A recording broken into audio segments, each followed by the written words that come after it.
Thank you for coming back to Unlimited Possibilities. I'm so happy that you joined me for my show today.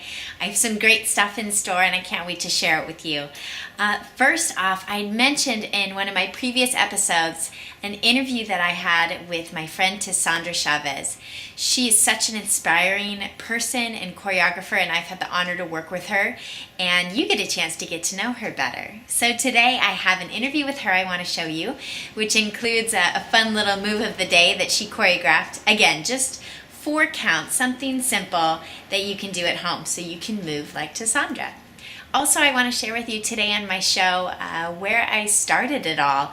I grew up in Long Beach, but my first professional job was with the Milwaukee Ballet. So I want to show you, first of all, what it looked like, and show you kind of an embarrassing picture of me when I was 18 and first started and was making no money. So I'll explain that to you, show you the studios where all the magic happened, and then I'll bring you back here to tell you a little bit more. So I hope you enjoy my show. Of course, as always, I want to close with something inspiring to think about that helps me in my everyday life that you can hopefully apply to yours so that we can have unlimited possibilities to what we achieve and can follow our passions and our dreams and eventually just be happy. So I hope you enjoy the show. Here is Tessandra Chavez. So here I am with Tessandra Chavez, my new BFF. Yes. And I am privileged to work with her as a teacher on a convention, and I've also had the chance to work with her as a choreographer. She choreographed the opening number for our tour that we did 2 years ago now, a while ago, and I was a little intimidated because it was my first time working with her, and she's so artistic and creative yet so specific with her work that there's no maybe do this, maybe do that. It is, you need to do exactly what she wants, and I think that's awesome because her work is always so clean and so beautiful and full of passion, which is something she requires also. So I find her extremely inspiring and motivating for younger dancers, for co-workers, everybody she's around. So I wanted to give you the chance to get to know her and get a little insight from a choreographer's perspective of what she looks for in dancers, and also where she's come from and how she's gotten where she is today. So if you don't mind, tell me about where you're from and how you got here. How I got here. It's been a long journey. I started dancing when I was 5, and I took a tap class. And I remember as soon as I walked out of that tap class, I told my mom that I wanted to be a dancer, and that's what I was going to be when I grew up. And I just obsessed over dance. I loved it, and when I turned 11, I started having this intense passion for choreography, to the point where I would go to school, go to dance class, and then come home and go in my bedroom and obsessively choreograph every type of routine I could think of. I would find whatever song moved me on the radio and choreograph my heart out until I dropped dead and had to fall asleep. And this is at 11? This was at 11. Wow. I don't know where it came from. It spoke to me. I felt this necessity to move and choreograph and invent my own moves. It was almost as if when I was in the class and the teacher was teaching, I would think, ooh, I wonder what I would do after that. So I kind of always had that creative process. And also when I was 11, going back when I was 5, growing up to 11, I was dancing at a rec center. So not really the most elite training, but I did have a great passionate teacher, and she encouraged me to really focus on ballet because she said, if you want to be an amazing dancer, you have to have ballet. If you don't have ballet, you have to have ballet. And I was very focused on tap and jazz at the time, and she was like, you have the passion for dance. Wherever it takes you, you need to focus on ballet. So my mom, being so into supporting my career and my dreams, she took me to a strict ballet school where my teacher, she was just insane and psycho and a perfectionist, like most ballet teachers. Right. And I remember walking in the building and saying, I want to be a dancer and a choreographer, and I need to take ballet. Will you scholarship me? Because I had no money growing up. I was raised on welfare, single parent household, and my mom offered to work at the studio if necessary so that I could be scholarshiped. And she ended up putting me on a full scholarship, which was a big deal because every other ballet school that I had went to totally rejected me. They're like, who's this chubby girl? We're not going to scholarship you. You'll never be a ballet dancer. Why would we scholarship you? I've heard that too, by the way. Thank you. And she's a stick, so go figure. It's valid. But yeah, so I'd been rejected from so many ballet schools. And I finally found this school, Stage 7 School of Dance. It's still in San Diego. And she really invested in me, to my surprise. I thought she would scholarship me and kind of go, okay, be in class, whatever, But she really invested in me and made sure I understood my body, made sure I knew how to not get injured, made sure I knew how to perform ballet with passion, and she absolutely made me fall in love with it. And so literally I would go to school, come home, and go straight over to the ballet studio, and I would take her beginning class and her advanced class. And I remember her always telling me that I should be dripping sweat in the beginning class if I was doing things correctly. And as I got older and trained with her many years, I really just learned to appreciate and love ballet. And I loved it because so many people around me and at school would think it was such an oxymoron for me to love ballet so much because of my look. They were like, you're like the jazz hip-hop tap diva. You love ballet, and I did. I just fell in love with it because I was able to see what the results were in my jazz training and the rest of my training and in my body. And I never got injured as a dancer, and still to this day have never really gotten injured. My knees get tweaked every now and again, but I think that's just wear and tear. And so I look back at my training and go, without that ballet, I would have been a mess. I would have been injured. I don't even know what I'd look like.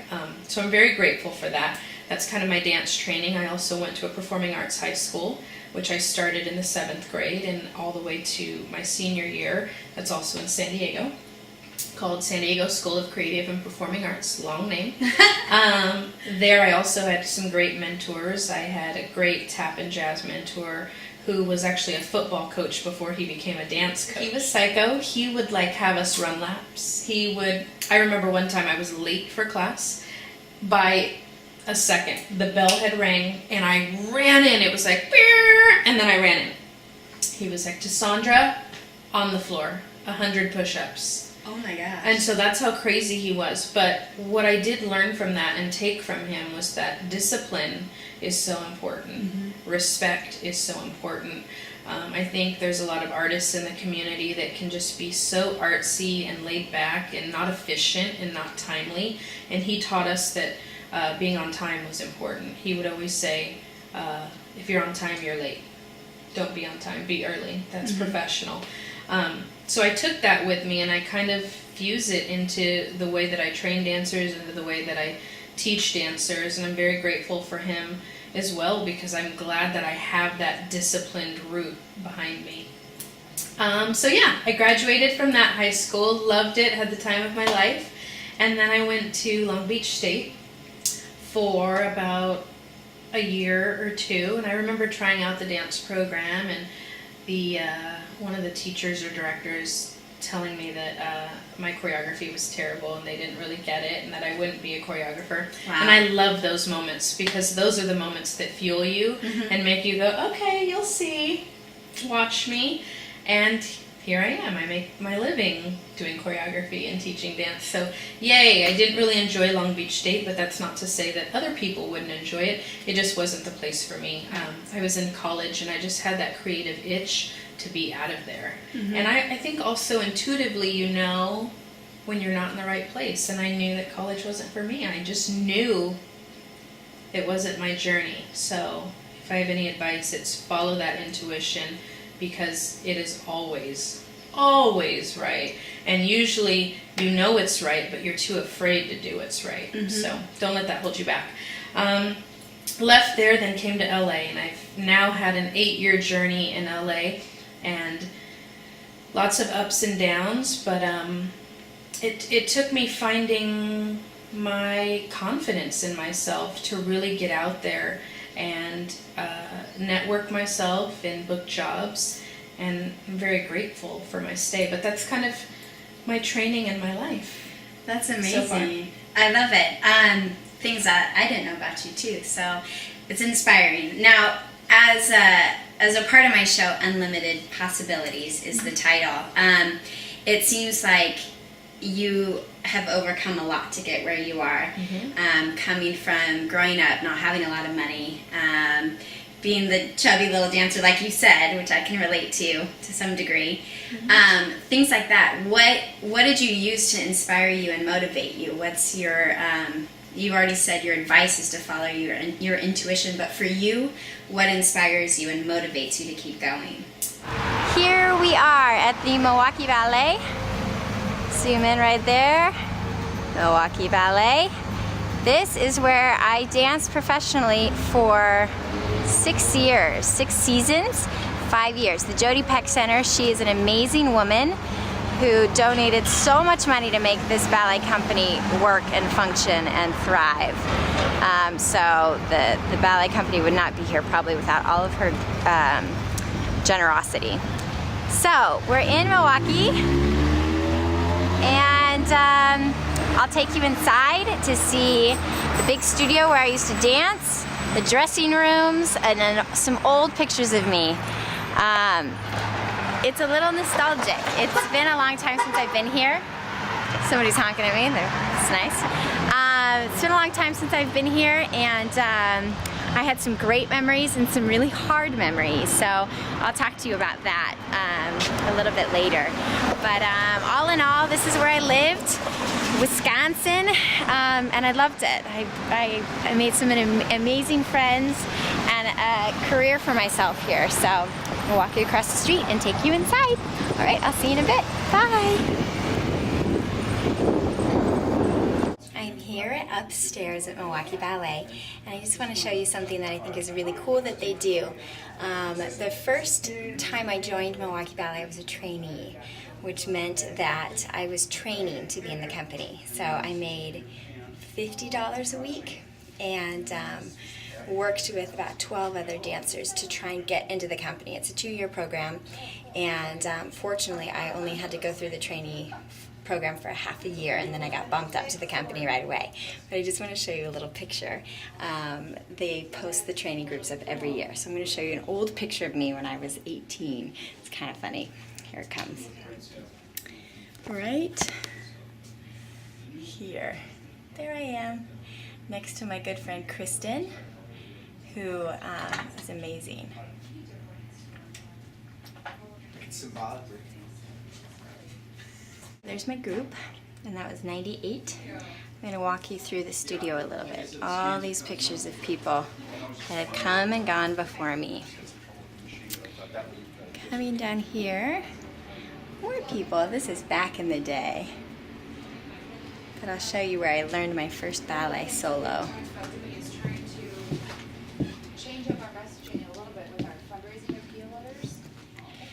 This studio, I'll talk to myself in the mirror. This studio I did Giselle, and Giselle is one of my favorite ballets still to date. And I rehearsed right here for it, and it is what got me into the company because they saw me do it and loved the way I did it, I guess, and they hired me. So it was in this studio that I learned it, so it brings back a lot of memories for me. Right here, spinning and jumping and dancing. And the architecture here in Milwaukee is what I love, the old stone brick walls. I'm going to show you the big studio now. Don't mind me.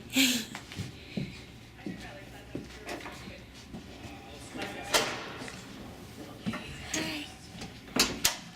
So this is the company in rehearsal. Still sitting, learning new choreography.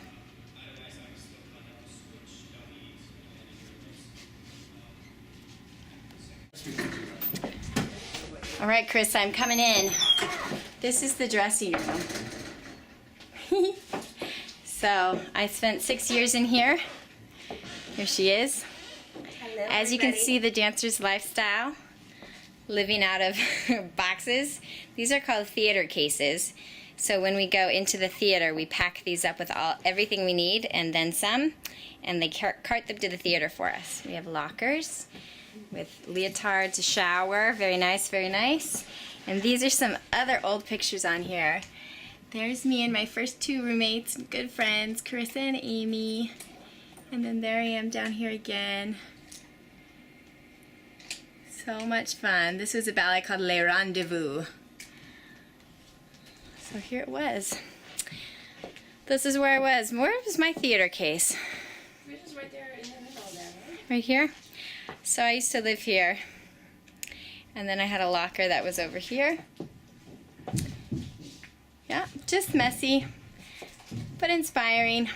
So this was my company life. I danced here for 6 seasons, 5 years in all, something like that. Trainee, apprentice, core. But had some really great memories, great opportunities, beautiful roles that I got to dance, and some really good friends. So the end for now of Milwaukee Ballet. I'll tell you more stories in a little bit. Okay, bye.